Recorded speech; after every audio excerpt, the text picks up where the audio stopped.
اللہ تعالیٰ آپ کو اور مجھے بارہا مرتبہ آب زمزم شریف پینے کی سعادت نصیب فرمائے۔ آپ جانتے ہیں آب زمزم جو معجزہ ہے یہ حضرت اسماعیل کے مبارک پاؤں سے جو ہے وہ چشمہ جو ہے وہ پھوٹا ہے، یہ آپ کا معجزہ ہے۔ لیکن کبھی اگر آپ اس کو تفصیل سے پڑھیں، دنیا میں سب سے افضل ترین پانی زمزم شریف کا پانی ہے۔ اگر آپ توجہ سے سن رہے ہو، میرے اور آپ کے آقا کریم صلی اللہ علیہ وسلم جب معراج شریف پہ تشریف لے گئے تو حضور کا شک صدر ہوا ہے، آپ کے مبارک دل کو نکال کے حضرت جبریل امین نے دھویا ہے۔ آپ جانتے ہیں حضور کے دل کو کس پانی سے دھویا گیا ہے؟ آب زمزم کے پانی سے۔ بھلا حضور کے دل سے افضل بھی کوئی دنیا میں کسی کا دل ہو سکتا ہے؟ یا جو حضور علیہ السلام کے جسم عطر کا حصہ ہے، اس مبارک حصے کو بھی اگر دھویا جا رہا ہے تو کس پانی سے دھویا جا رہا ہے؟ آب زمزم سے۔ کتنا عظیم پانی ہے آب زمزم۔ لیکن کبھی آپ اس کی پوری داستان پڑھیں، یہ حضرت ہاجرہ کے صبر کا انعام ہے، جو حضرت اسماعیل کی والدہ ہیں اور سیدنا ابراہیم کی جو زوجہ ہیں، یہ انہوں نے جو صبر کیا، کون سا صبر کہ جب اللہ تعالیٰ نے فرمایا اپنی بیوی کو اور اپنے بیٹے کو، شیر خوار بیٹے کو آپ وادی غیر ذی زرع میں چھوڑ کے آئے۔ یہ جو مکہ معظمہ، یہاں دور دور تک کوئی آبادی نہیں تھی، حضرت ابراہیم اپنی زوجہ کو یہاں پہ چھوڑ کے بات کیے بغیر جا رہے ہیں۔ پہلی مرتبہ جب آپ اپنی خاتون سے اور اپنے بیٹے سے ملنے کے لیے آئے ہیں، 1 سال کے بعد ملنے کے لیے آئے ہیں۔ اگر آپ ناراض نہ ہوں، کیا ہماری بیوی، ہماری جو ازواج ہیں، ہماری جو بیوی ہیں، وہ 1 سال کسی ایسی جگہ پہ ان کو چھوڑ آئیں بچے سمیت تو وہ رہ لیں گی اور زبان پہ کوئی لفظ نہ لائیں؟ 1 سال کے بعد حضرت ابراہیم آئے، یہاں کوئی آبادی نہیں تھی، کوئی پانی نہیں اور کچھ کھانے پینے کے لیے نہیں، سوائے پہاڑوں کے اور کچھ بھی نہیں تھا، یہاں پہ دور دور تک آبادی نہیں تھی۔ حضرت ہاجرہ نے ایک لفظ بھی اپنی زبان پہ شکوے کا نہیں لائی۔ جانتے ہیں پھر 1 سال کے بعد جب حضرت ابراہیم آئے ہیں، اجازت نہیں تھی بات کرنے کی، صرف دیکھا ہے اپنے بچوں کو، اپنے بیٹے کو اور اپنی زوجہ کو، پھر خاموشی کے ساتھ واپس چلے گئے، بات نہیں کی۔ 12 سال کا یہ عرصہ یہاں پہ گزرا ہے، تو اس کا انعام حضرت ہاجرہ کے صبر کا انعام ہے آب زمزم، جو پوری دنیا میں سب سے افضل ترین پانی ہے۔ یہ حضرت ہاجرہ کے صبر کا انعام ہے۔ میں اکثر ہمارے ہاں جب کبھی اس طرح کے کوئی موقع بنے تو ہم خواتین سے کہتے ہیں اتنی جلد باز نہ بنے، اتنی بے صبری کا مظاہرہ نہ کریں۔ اللہ تعالیٰ نے صبر کرنے والی خواتین کو یہ مقام عطا کیے۔ اس وقت پوری دنیا جو ہے وہ سیراب ہو رہی ہے آب زمزم کے پانی سے، زمزم شریف کے پانی سے۔ تو یہ حضرت ہاجرہ کا صبر ہے، اس صبر کی وجہ سے اللہ تعالیٰ نے حضرت ہاجرہ کو یہ آب زمزم کا جو ہے یہ عظیم جو نعمت ہے یہ ان کے صبر کی وجہ سے عطا۔ اب حضرت اسماعیل تو معصوم ہے، وہ تو ایڑیاں رگڑ رہے ہیں اور حضرت ہاجرہ دوڑ رہی ہیں۔ یہ جو صفا مروہ ہے اور یہ جو آب زمزم ہے، یہ جو دوڑ کا لگانا ہے حجاج کا اور عمرہ زائرین کا، یہ حضرت ہاجرہ کے صبر کا انعام ہے۔ صبر کرنے والے لوگ اللہ کو اتنے پسند ہیں، اللہ ان کو ہمیشہ کے لیے بلند کر دیتا ہے۔ اس لیے اپنی طبیعتوں میں اور اپنے مزاجوں میں صبر لے کے آئیں۔ جیسے میں نے شروع میں کہا کہ یہ ایک ایسی عبادت ہے جو ہر وقت جو ہے وہ آپ کے اوپر فرض ہے۔ قرآن مجید میں ہم سورہ فاتحہ شریف جب پڑھیں، ہر نماز میں بھی ہم پڑھتے ایک دعا کرتے ہیں ہم، اہدنا الصراط المستقیم، کہ یا اللہ ہمارے لیے ہدایت کے، ہمیں سیدھے راستے پہ چلا۔ مسجد میں جب آپ داخل ہوتے ہیں تو ایک دعا لکھی ہوتی ہے، اللہم افتح لی ابواب رحمتک، یا اللہ تو میرے لیے اپنی رحمت کے دروازے کھول دے۔ میں اس مبارک سفر میں اردن کے سفر پر تھا، وہاں میں ایک صحابی رسول کے مزار میں جب داخل ہونے لگا تو وہاں باہر لکھا ہوا تھا، یا اللہ تو میرے لیے نیکی کے دروازے کھول دے۔ کتنی بڑی دعا لکھی ہوئی تھی کہ یا اللہ تو میرے لیے نیکی کے دروازے کھول دے۔ جن لوگوں نے گناہوں سے کنارہ کیا ہے نا اور نیکی کی لذت لی ہے، وہ جانتے ہیں کہ نیکی کا راستہ کتنا عظیم راستہ ہے اور یہ کتنا اللہ تعالیٰ کا انعام ہے۔ تو میں عرض یہ کر رہا تھا ہم دعا کرتے ہیں یا اللہ تو مجھے سیدھے راستے پہ چلا، اہدنا الصراط المستقیم۔ اس سے آگے کون سی آیت ہے؟ صراط الذین انعمت علیہم، راستہ ان لوگوں کا جن کے اوپر تیرا انعام ہوا ہے۔ وہ کون سے لوگ ہیں؟ قرآن مجید کے مختلف حصوں میں اللہ نے ان لوگوں کی عادتیں بیان فرمائی ہیں جن لوگوں پہ اللہ تعالیٰ کا انعام ہوا ہے۔ ایک تو بڑی مشہور آیت ہے، اولئک الذین انعم اللہ علیہم من النبیین والصدیقین والشہداء والصالحین۔ اس آیت مبارکہ میں ان ہستیوں کا ذکر ہے، ان کا مقام بیان کیا گیا کہ یہ وہ لوگ ہیں جن کے اوپر اللہ کا انعام ہے، لیکن ان کی عادات اور ان کی سیرت کو اس آیت میں بیان نہیں کیا گیا۔ لیکن اور مقام پر ان لوگوں کا جو طریقہ زندگی ہے، جو زندگی گزارنے کا طریقہ تھا، اللہ نے اور مقام پر بیان کیا۔ یہ جو انعام والے لوگ ہیں یہ کیسے لوگ تھے، ان کو اللہ نے بیان فرمایا، الذین ينفقون فی السراء والضراء۔ یہ انعام والے وہ لوگ ہیں کہ اگر ان کی زندگی میں حالات تنگی والے تھے مالی لحاظ سے یا خوشحالی والے تھے، انہوں نے ہمیشہ اللہ کے راستے میں خیرات دی ہے۔ یہ نہیں کہ ان کے پاس پیسہ تھا تو وہ صدقہ خیرات کرتے رہے، جب ان کے پاس پیسے نہیں بھی تھے، حالات تنگ تھے، تب بھی وہ اللہ کے راستے میں خیرات کرتے رہے۔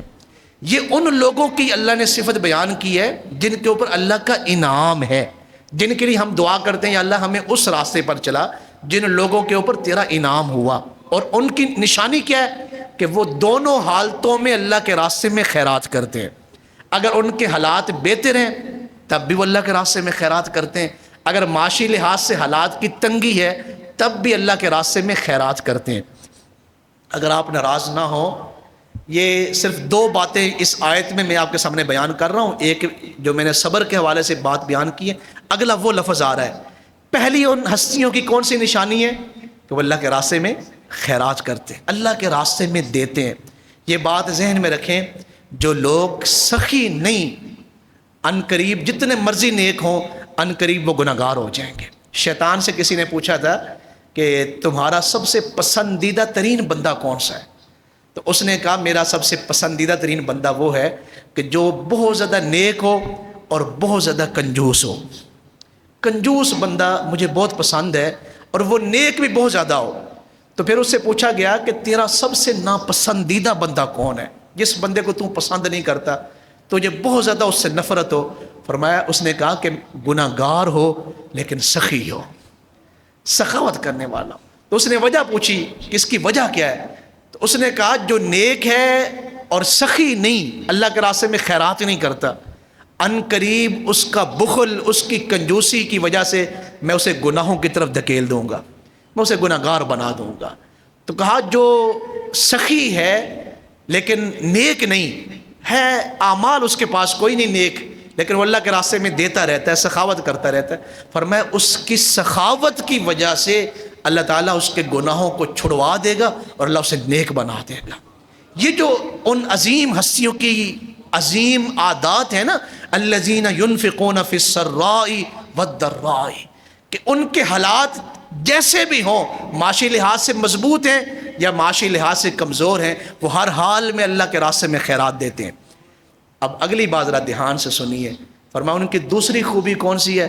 والکاظمین الغیظ والعافین عن الناس، وہ ہمیشہ غصے کو پی جاتے ہیں اور لوگوں کی غلطیوں سے درگزر کرتے ہیں، لوگوں کو معاف کرتے ہیں۔ والکاظمین، پی جاتے ہیں غصے کو۔ اللہ، سورہ فاتحہ نماز میں پڑھ لینا بڑا آسان ہے، اہدنا الصراط المستقیم کی دعا کر لینا یہ بڑا آسان ہے۔ وہ کسی نے کہا تھا کہ کسی کو صبر کے گھونٹ پلانا بڑے آسان ہے اور خود صبر کے گھونٹ پینا یہ بڑا مشکل ہے۔ اب ان ہستیوں کا ذکر تو سنیں، ان کی عادتیں کتنی خوبصورت ہیں کہ وہ اللہ کے راستے میں خیرات کرتے ہیں دونوں حالتوں میں۔ والکاظمین الغیظ، کہ جب انہیں غصہ آتا ہے وہ اپنے غصے کو پی جاتے ہیں، وہ اپنے غصے کا اظہار نہیں کرتے۔ والعافین عن الناس، اور وہ لوگوں کو معاف کر دیتے ہیں۔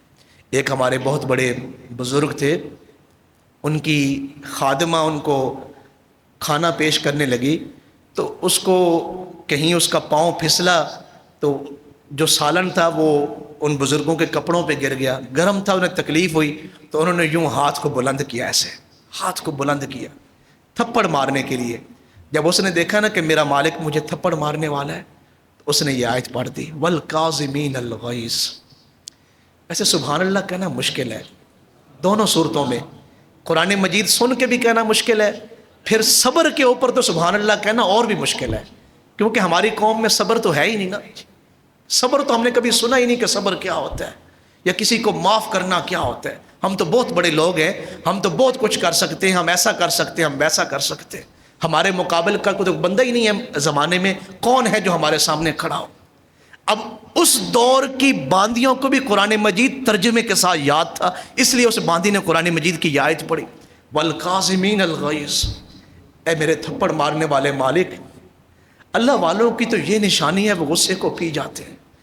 آپ نے بازو نیچے کر دیا، یوں تھپڑ مارنے کے لیے اٹھایا تھا، نیچے کر دیا، پھر اس نے کیا والعافین عن الناس، اور وہ لوگوں کو معاف کر دیتے۔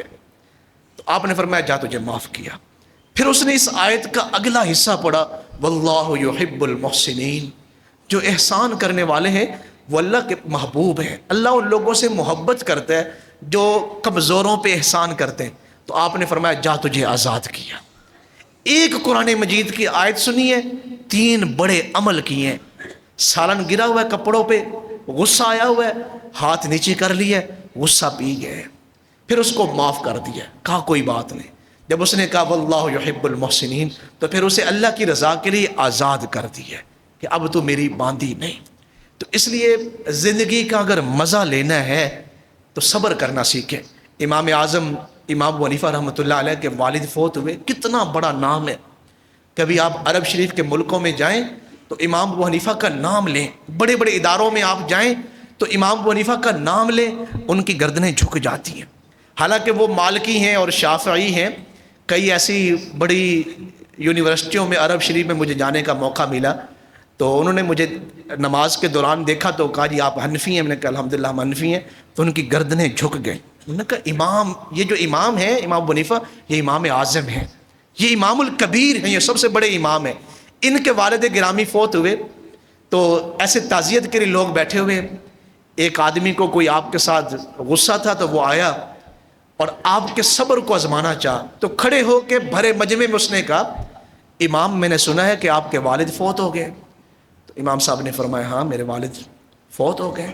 تو اس نے اگلی بات کہی، اس نے کہا پھر آپ کی والدہ چونکہ بیوہ ہے تو پھر آپ اپنی والدہ کا نکاح میرے ساتھ کر دیں۔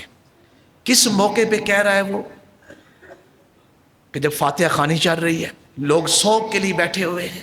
کتنا بڑا جملہ تھا اور کتنا غصہ دلانے والا جملہ ہے۔ تو امام نے فرمایا کتنے حوصلے کے ساتھ، امام اعظم امام ابو حنیفہ نے فرمایا میری والدہ آزاد عورت ہیں اور وہ اپنی زندگی کے بارے میں فیصلہ کرنے کا خود حق رکھتی ہیں، میرا تو کوئی حق نہیں ان پہ، لیکن آپ نے نکاح کا پیغام دیا ہے، یہ میرے پاس امانت ہے، میں اپنی والدہ تک اس پیغام کو پہنچا دوں گا۔ کتنا عظیم جملہ تھا۔ ابھی آپ نے یہ بات کی ہے، وہ آدمی واپس پلٹنے لگا ہے کہ اس کو دورہ پڑا ہے، وہ زمین پہ گر گیا۔ جب لوگوں نے اس کو ہلا کے دیکھا تو اس کی روح پرواز کر گئی تھی۔ تو امام کو بتایا گیا، امام اعظم امام ابو حنیفہ کو، فرمایا ہر بندہ تو ابو حنیفہ کا صبر برداشت نہیں کر سکتا، ہر آدمی تو صبر برداشت نہیں کر سکتا۔ جیسے میں نے پہلے کہا نا کہ جب آپ کسی کے سامنے بول رہے ہیں یا کسی کو مار رہے ہیں یا کسی کو تکلیف دے رہے ہیں، چاہے کوئی بھی ہو، آپ کی بیوی ہو یا آپ کا کوئی ماتحت ملازم ہو یا آپ سے کوئی کمزور شخص ہو، اگر وہ خاموش بیٹھا ہوا ہے تو شاید آپ کی اس کی بد دعا اتنا آپ کو نقصان نہ دے جتنا اس کا صبر آپ کو نقصان پہنچا سکتا ہے۔ لیکن بعض دفعہ آپ دعائیں کرنے سے بھی اس مقام تک نہیں پہنچتے جو صبر کرنے سے اللہ آپ کو وہ مقام عطا کر دیتا ہے۔ تو اس لیے صبر بہت بڑی نعمت ہے۔ میں اس کے اوپر کئی گھنٹوں تقریریں کر سکتا ہوں، کئی گھنٹوں اس کے اوپر واقعات ہیں، لیکن دامن وقت میں گنجائش نہیں۔ قرآن مجید کی جو میں نے سورہ مبارکہ پڑھی اس میں اللہ تعالیٰ نے فرمایا کہ یہ جو صبر کرنے والے لوگ ہیں یہ خسارے میں نہیں، یہ نقصان میں نہیں، وہ لوگ کبھی بھی نقصان نہیں اٹھا سکتے جن کی زندگیوں میں صبر شامل ہے، صبر کرنا جن کی زندگی میں شامل ہے۔ اللہ تعالیٰ مجھے اور آپ کو صابرین میں سے بنائے۔ اللہ تعالیٰ ہمیں تحمل مزاجی، برداشت اور صبر کی دولت سے مالا مال فرمائے۔ وما علیہ الا البلاغ المبین۔